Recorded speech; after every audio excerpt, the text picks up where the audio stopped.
Olá, bem-vindos à nossa aula sobre crônicas. Hoje a gente vai falar sobre Segunda Crônicas aqui na nossa visão panorâmica da Bíblia. Se você ainda não assistiu às outras aulas sobre crônicas, acho interessante ver essas aulas antes de ver essa aqui, porque essa é só a continuação, né? Vamos orar para a gente começar? Senhora, eu quero te pedir que o Senhor esteja abençoando esse momento, Deus, e que a gente vai ver a Sua Palavra e falar sobre a Sua Palavra, Deus, que o Senhor esteja abençoando a minha vida e que a gente possa ouvir o que o Senhor quer falar para nós, Deus, nesse momento, Deus, que cada pessoa que estiver assistindo esse vídeo, Deus, que isso possa tocar ao coração delas, Deus, as coisas que o Senhor quer, Deus, em nome de Jesus, coloca as Tuas palavras aqui, Deus. Em nome de Jesus. Amém. Bom, então estamos aqui continuando nosso estudo sobre crônicas. É uma visão panorâmica da Bíblia, então a gente não vai conseguir ver a fundo vários assuntos aqui. Nessa primeira aula sobre a Segunda Crônicas, a gente vai falar sobre a primeira parte do livro, que vai ser sobre o rei Salomão até a divisão do reino.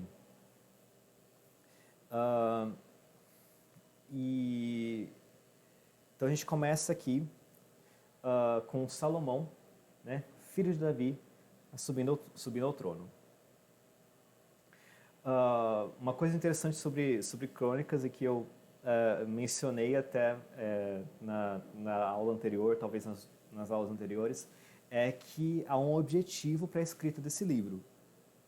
E o objetivo é que Esdras queria aqui mostrar para o povo de onde eles tinham vindo, quem são eles como povo de Deus, qual a identidade desse povo e como esse povo pode ser servindo a Deus, e como isso pode ser maravilhoso e como não servir a Deus é terrível, né? Então a gente vai ver aqui, principalmente em 2 Crônicas, vários exemplos, né, de pessoas que serviram a Deus e pessoas que não serviram a Deus. E as consequências de cada uma desses caminhos.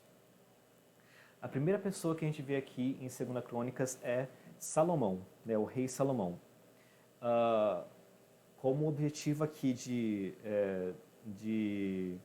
Esdras também é apontar para esse passado brilhante de Israel, né, e como esse povo é diferente e como a gente deve almejar as coisas boas. Então a gente aqui em 2 Crônicas, a gente vai ver a história de Salomão e não há nada de ruim aqui em 2 Crônicas, né? A gente sabe que Salomão teve várias questões, ele começou muito bem, mas ele terminou como um rei ruim, né? Um rei idólatra, né? Que se deixou corromper pelas mulheres dele, pelas esposas dele. Então foi bem complicado o final da vida de Salomão, mas a gente não vê essa parte aqui no livro de Crônicas.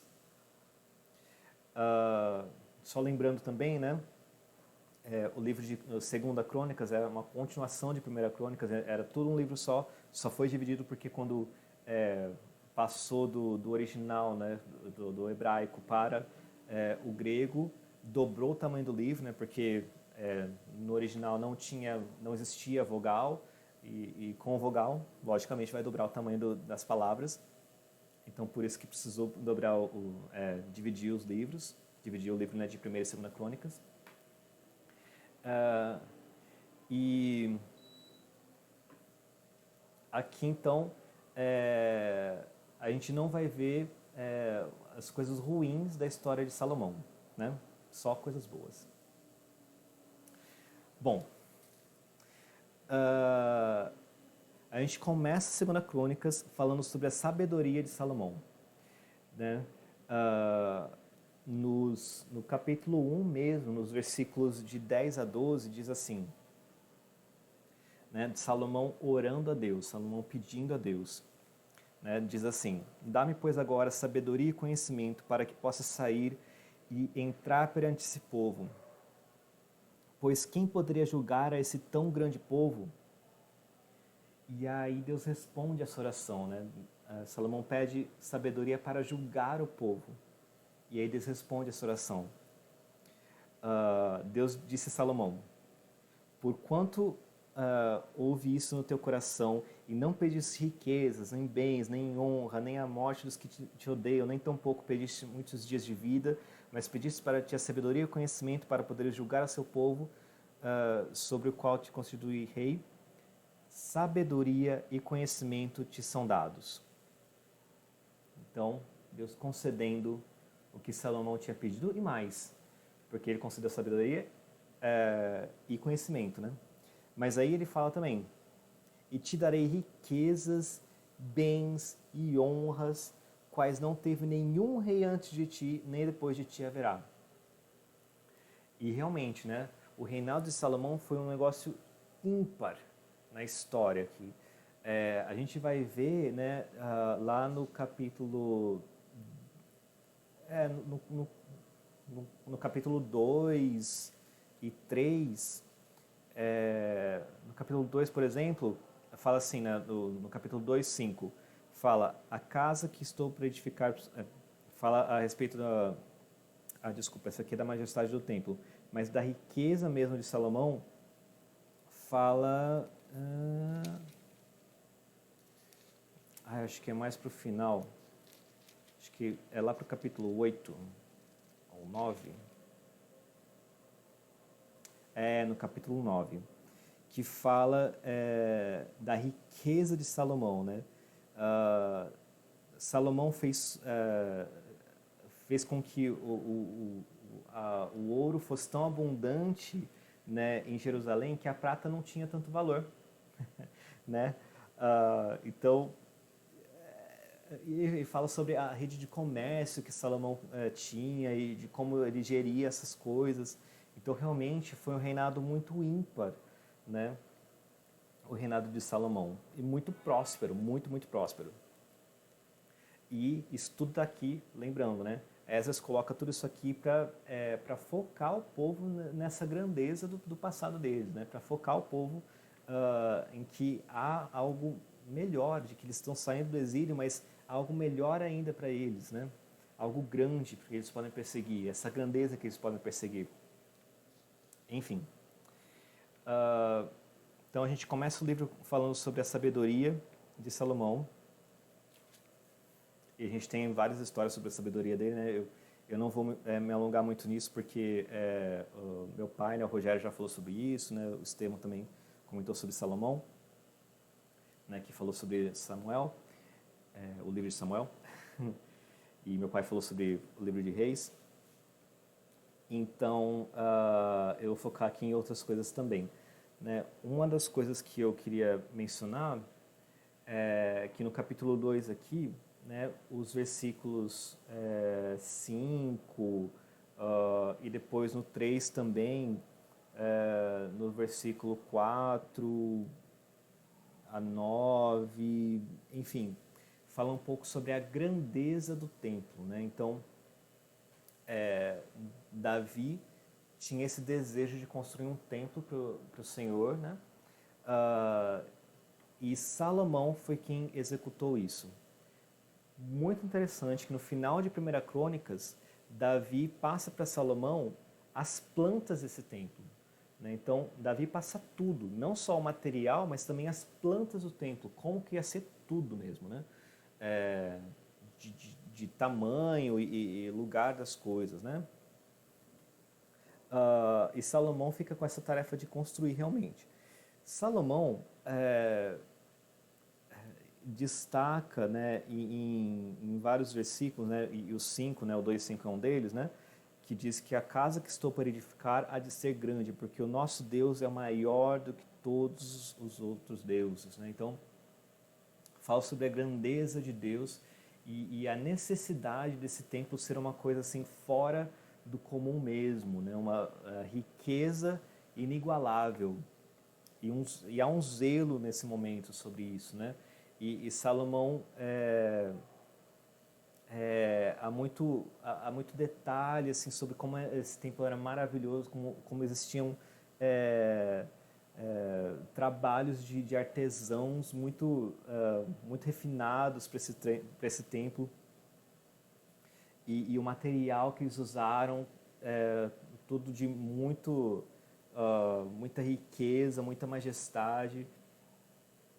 Enfim, Esdras frisa muito nisso também, né? Frisa bastante nesses detalhes do templo, né? O tamanho do tanque que os sacerdotes se lavavam, enfim, os utensílios do templo, né? E como eles eram, do material que eles eram feitos, enfim. E aí, uma coisa que me chamou a atenção nesse momento também foi que depois que o templo ficou feito, Salomão manda trazer a arca para o templo, certo? Porque era para isso que o templo estava sendo feito, né? A arca estava numa tenda que Davi tinha armado, né, próximo ao palácio dele. E aí Davi viu aquela tenda e teve esse desejo, né, de construir um templo para Deus. Ele não pôde fazer isso, e Salomão fez isso para trazer a arca para esse templo. E quando essa arca é transportada para o templo, né, que é o capítulo 5, ela é levada para o santuário, eu queria destacar os versículos 13 e 14, né, que há um momento aqui em que Salomão está liderando o povo para que essa arca volte, e há um momento de oração também sobre isso, há um momento que Salomão abençoa o povo, há um momento em que Salomão realmente é usado muito por Deus nesse momento de festa, de recepção da arca no templo, né? No versículo 13 e 14,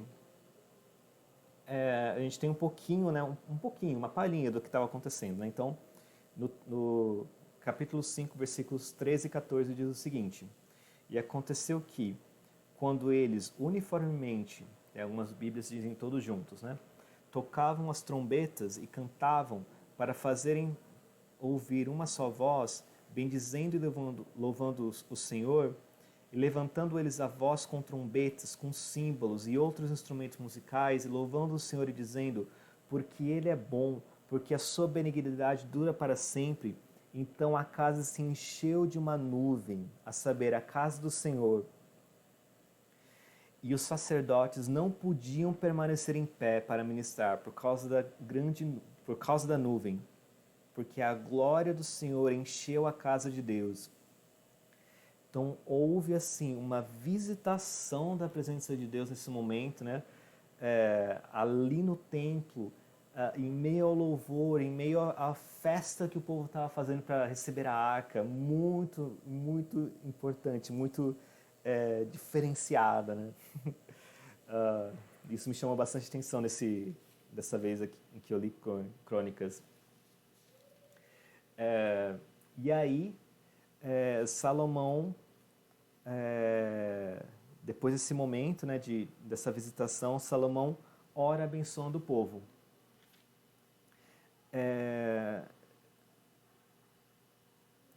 E assim, ele ora abençoando o povo e falando, né, para o povo o que ele estava fazendo, né? Estou construindo essa casa, né, que meu pai Davi queria construir para o Senhor. O versículo 10 diz, né?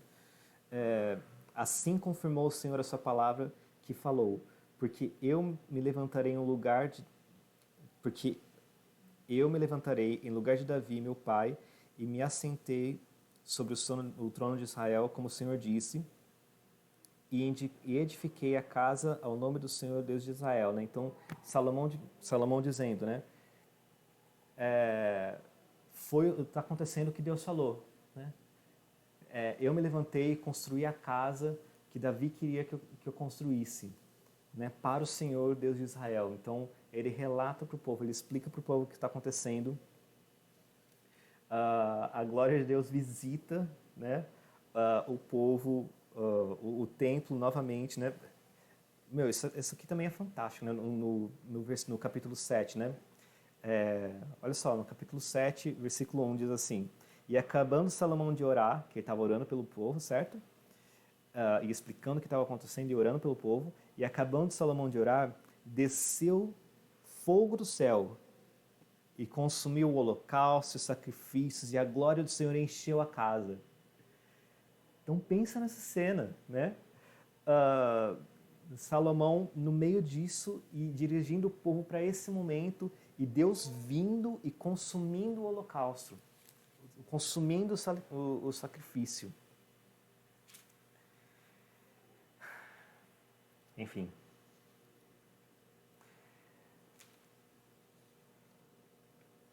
Bom, uma outra coisa que eu queria também falar sobre esse momento, né, é que eu acredito que Deus gosta muito de festa, sabe? Porque o povo de Israel, eles têm muita festa. E esse momento foi um momento de festa também, né? Um momento que tinha que festejar, não é mesmo? Tinha que festejar. A arca estava no templo, e num templo glorioso, né? Um templo majestoso para Deus, e tinha que festejar isso mesmo, né? Estava certo. E aí no versículo, no próprio capítulo 7, no versículo 8, fala que Salomão, fala assim, né? E assim naquele mesmo tempo, desculpa, celebrou Salomão a festa por 7 dias, e todo Israel com ele, com uma grande congregação, desde a entrada de Amate até o rio do Egito. Então todo o povo celebrando mesmo aquele momento. Por 7 dias. Você fala, nossa, uma festa de 7 dias, uau! Né? Queria eu, né, participar de uma festa de 7 dias, né? Não, para por aí. No versículo 9 diz, e no 8º dia realizaram uma assembleia solene, porque 7 dias celebraram a consagração do altar e 7 dias a festa. Então teve mais dias. Sim, teve mais dias, porque aqui no versículo 10 fala o seguinte, e no dia 23º do 7º mês, despediu o povo para suas tendas, alegres e de bom ânimo, pelo bem que o Senhor tinha feito a Davi e a Salomão e a seu povo Israel. Então, chegou uma hora, né, no final da festa, que Salomão despediu o povo e falou, gente, vamos, a festa acabou. Né? Teve que encerrar a festa, né, porque o povo queria ficar festejando mesmo, e faz muito sentido, né, porque experimentar e ver tudo isso aqui, né, faz a gente querer mesmo festejar, né? Enfim. Nesse mesmo capítulo 7, aparece um versículo muito famoso também da Bíblia, que é o versículo 7, o capítulo 7, versículo 14. Né? E esse versículo 14 é uma resposta de Deus, é Deus falando para Salomão, né? Então depois dessa festa toda aqui, Salomão foi, né? Voltou para sua casa, né? Para sua casa de rei, e o Senhor apareceu à noite a Salomão, né? Não fica claro aqui se era em sonho ou se era realmente, né, o Senhor aparecendo para Salomão, mas enfim, no versículo 14 diz assim, né, Deus falando para Salomão, se o meu povo, que se chama pelo meu nome, se humilhar e orar e buscar a minha face e se converter dos seus maus caminhos, então eu ouvirei dos céus e perdoarei os seus pecados e sararei a sua terra. E esse contexto todo aqui é porque Salomão tinha acabado de falar no templo, né, que, falando para o povo, nesse sentido mesmo, de que orando para que quando eles fossem ao templo e orassem e se arrependessem, né, e pedissem a Deus naquele templo, que o Senhor ouvisse e sarasse a terra. E aqui era Deus respondendo, fazendo, sim, eu farei isso. Né? Sim, meus olhos estão abertos, meus ouvidos estão abertos, e se vocês fizerem isso, eu vou ouvir. Né? Acho isso muito maravilhoso também.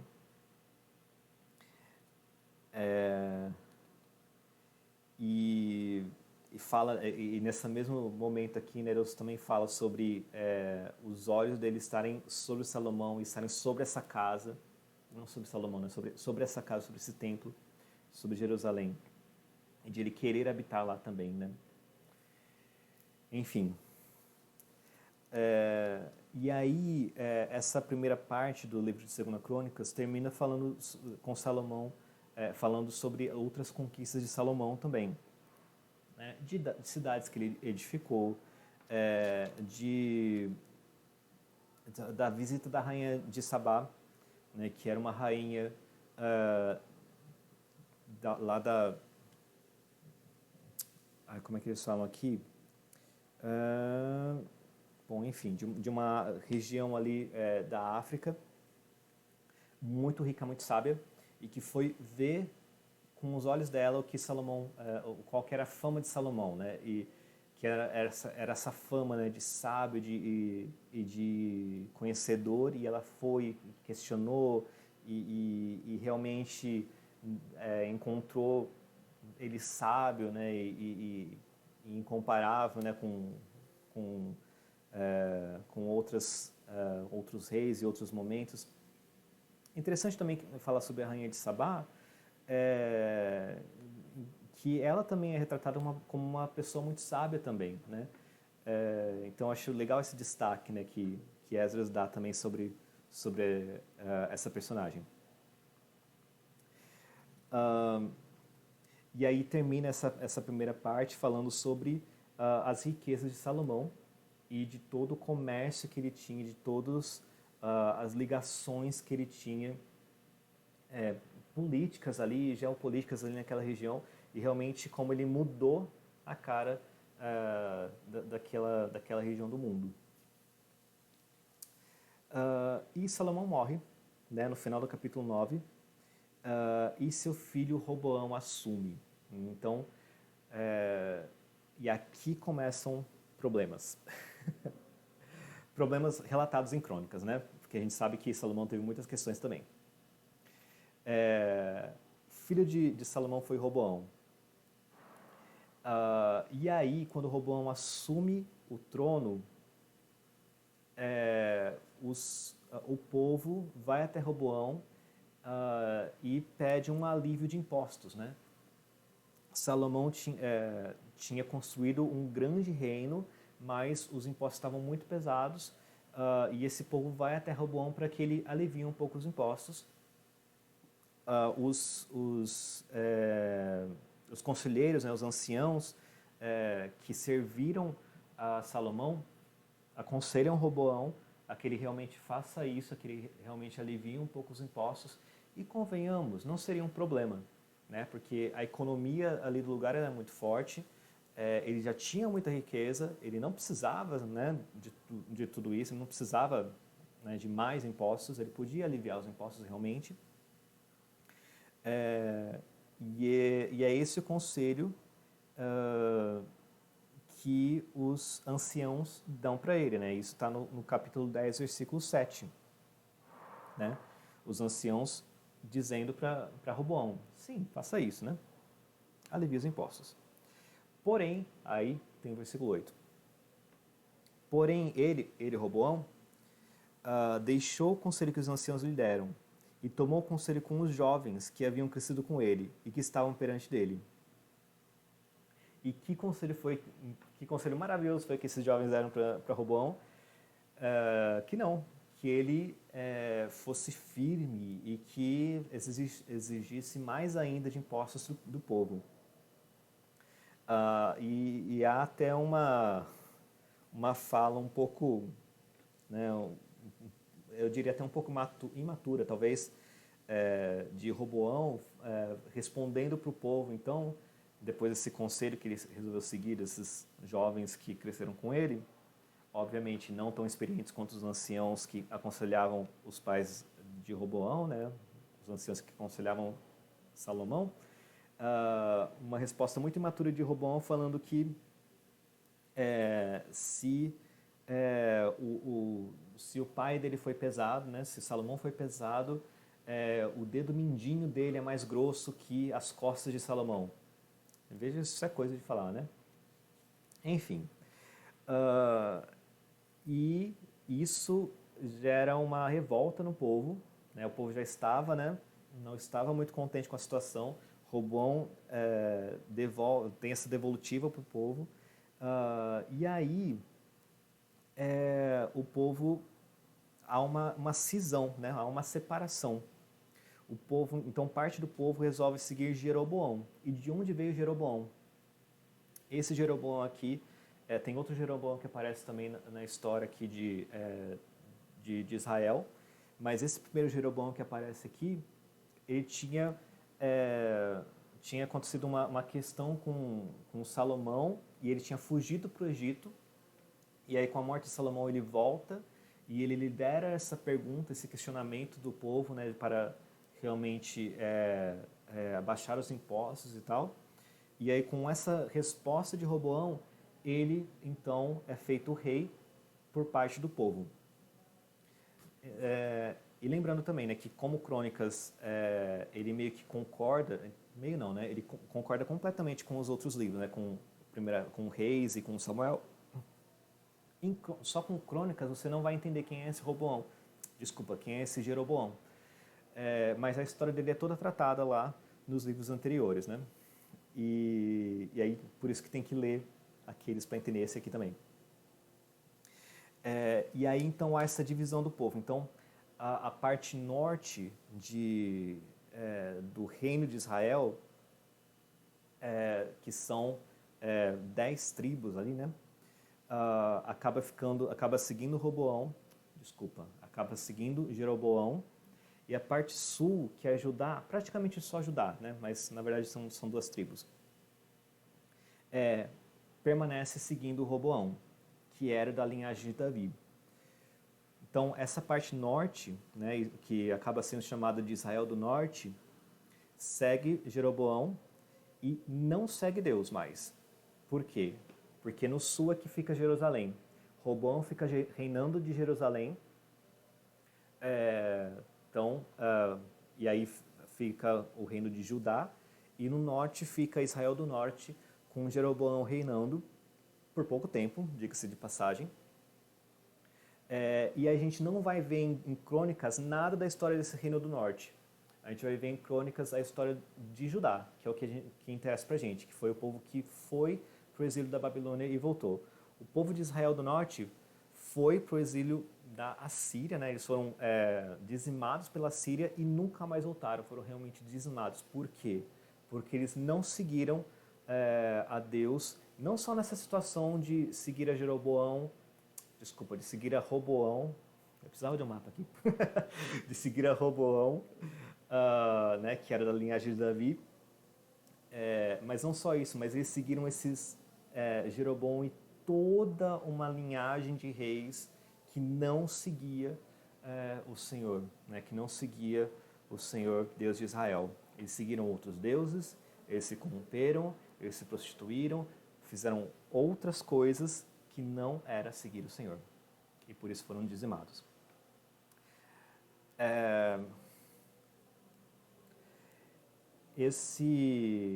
Essa divisão, né, do reino, né, entre Israel do Norte e Judá, é o que a gente vai ver um pouco mais agora. Na verdade, a gente vai ver só sobre Judá e sobre esses reis de Judá agora. Então, se a gente tem que Saul foi o primeiro rei de Israel, depois dele foi o rei Davi, depois do rei Davi foi Salomão, e Salomão foi o último rei de Israel mesmo, né? Porque depois de Salomão veio o filho dele, Roboão, que com a divisão do reino ficou como o primeiro rei de Judá.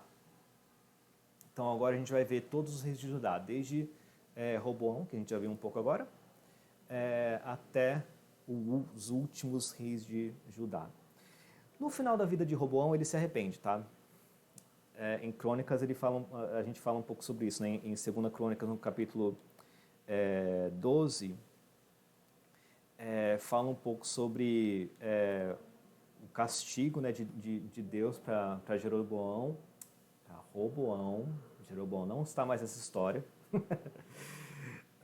Então fala um pouco sobre o castigo as consequências, né, do pecado de Roboão. E no final ele realmente acaba se arrependendo um pouco mesmo, né? Ele, no capítulo 12, no versículo 14, diz que Roboão fez o que era mal, porquanto não preparou o seu coração para buscar o Senhor. Mas, infelizmente, para o povo de Judá, ele não foi o pior dos reis. A gente tem gente muito pior vindo por aí. E a gente vai ver isso na nossa próxima e última aula sobre crônicas. Então, gente, vou orar só para a gente encerrar. Deus, obrigado por esse tempo. Deus, eu oro para que o Senhor esteja realmente nos ajudando a viver de maneira que agrade o seu coração, Senhor. É tão fácil de se desviar e seguir conselhos de outras pessoas e de outras coisas, como Roboão fez. Mas, Senhor, que o Senhor nos ajude a viver de maneira que alegre o seu coração e que a gente possa seguir o Senhor por onde o Senhor for, Deus. Em nome de Jesus, Deus. Amém. Até a próxima aula, gente. Deus abençoe.